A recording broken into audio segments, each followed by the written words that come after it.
Hey, it's Dave with the Chattanooga Roots Property Team with a year-end wrap-up, kind of looking at where we are, where we started the year, and possibly where we're going if we can muster it. So when you're just looking at one of my favorite data points, which is the 10-year Treasury yield, which informs the mortgage rates, the beginning of this year we were at about 4.2, 4.25, and then we're sitting currently as of December 8th around 4.17, 4.8, 4.18.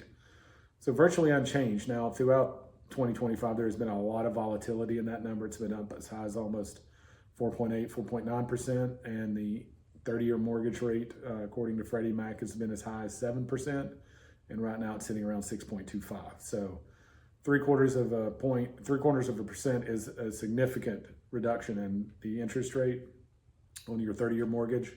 But is it a game changer with regard to affordability? I mean, for a lot of people, yes, but not for the market at large. The interest rates are not going to really get into like affecting affordability so much as far as like what a first-time home buyer could afford and all of those sort of things, like improving that environment. That's probably not going to really be a thing until you get down below 5.5% on the interest rate or lower. And then it'll be where homes are actually getting back in line to where the average household income can afford the average house within the bounds that are normal. All that to say is if you're waiting on interest rates to fix affordability, I don't see that happening anytime soon. I don't see that happening next year. Personally, I think next year is going to look a lot like this year. They could be cutting, I think they're going to cut, it's December 8th as I make this video, and the Fed is being, or the sentiment on the street is that the Fed is going to cut again in December, probably a 25 basis points.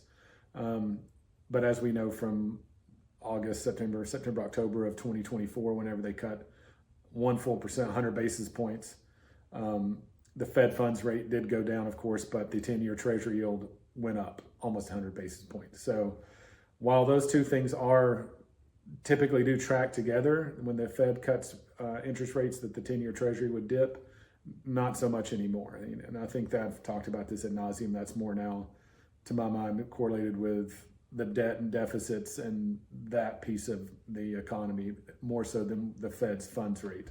Though they're not totally separate. It's not that they can't cut enough that it will affect it. It's just in the current environment, I don't see them cutting 25 basis points, 50 basis points, making a huge difference on the 10-year Treasury, which is what affects the 30-year mortgage.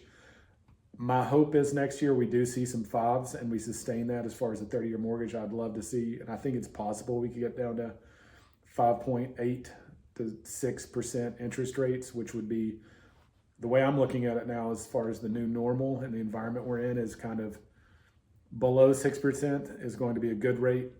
Like 5.5 to 6 is going to be a good rate. 6 to 6.5 is going to be okay, normal. 6.5 to 7 is bad. Above 7 is critically bad. Below 5.5 is going to be like, wow, this is really good. We must take advantage of this because it's not going to come along again kind of territory. But I would love to see us get in the sixes next year, which I think is possible. Now, what does that mean for sellers?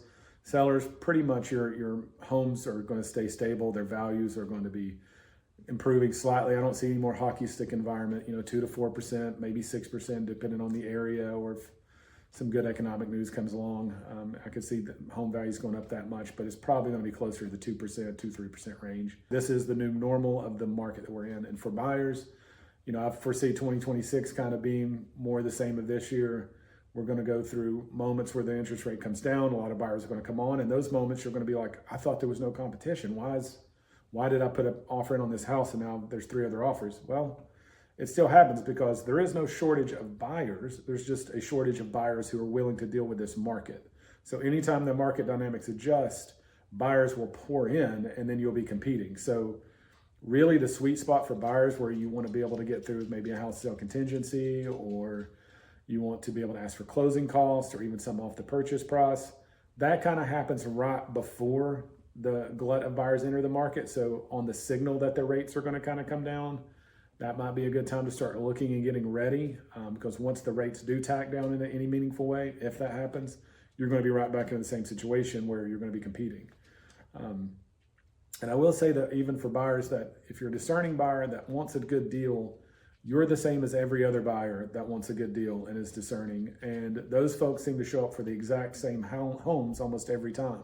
So somebody that prices their home aggressively and it's priced well for what it is, you'll have 4 buyers who are looking, waiting for somebody to price something aggressively and be exactly what, everything's roof, appliances, everything are well within their lifespan. Well, they're all waiting for that.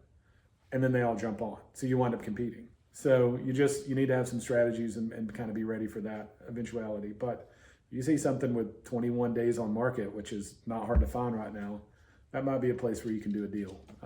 So you just kind of watch for those things as buyers. All that say, it's going to be pretty good for sellers. It's going to be about the same. I don't foresee anybody losing money off the value of their homes. And then buyers are probably going to be presented with more opportunities.